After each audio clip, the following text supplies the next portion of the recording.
March pa lang pero nakakatanggap na raw ng mga offer si Piolo Pascual para sa pelikulang sasali sa susunod na Metro Manila Film Festival.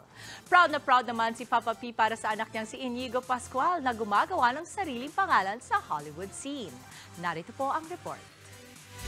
Huwag ka nang babalik. Mula sa matagumpay na Metro Film Festival 2023 entry na Malyari, abala si Piolo Pascual sa kaliwat kanang projects ngayong taon. Sa event na isang online gaming platform, kinuwento ni Papa P ngayon pa lang may offer na sa kanya para sa MMFF 2024. Marami na po nagsisend ng mga scripts for consideration for the MMFF. But there's one project that we're zeroing on. Sana makasali, pero hindi ko alam kung kasama ako dun sa cast. Siguro, I still wanna be part of the film festival. It's the 50th year. And sana makapag-participate tayo doon. Sana matanggap yung pelikula na gagawin natin. Kung jam-packed ang schedule ni Papa P this year, ganoon din ang anak niyang si Inigo Pascual. Blooming ang career ni Inigo ngayon.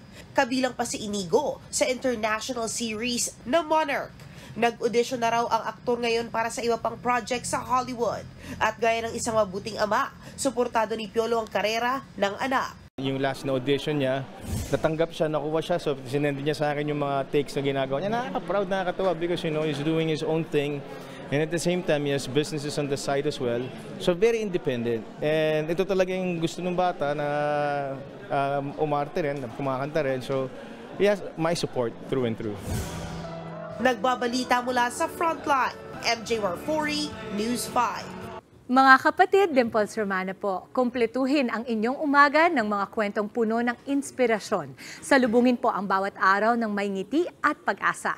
Kaya't mag-subscribe na po at mag-follow na sa aming social media pages ng News 5.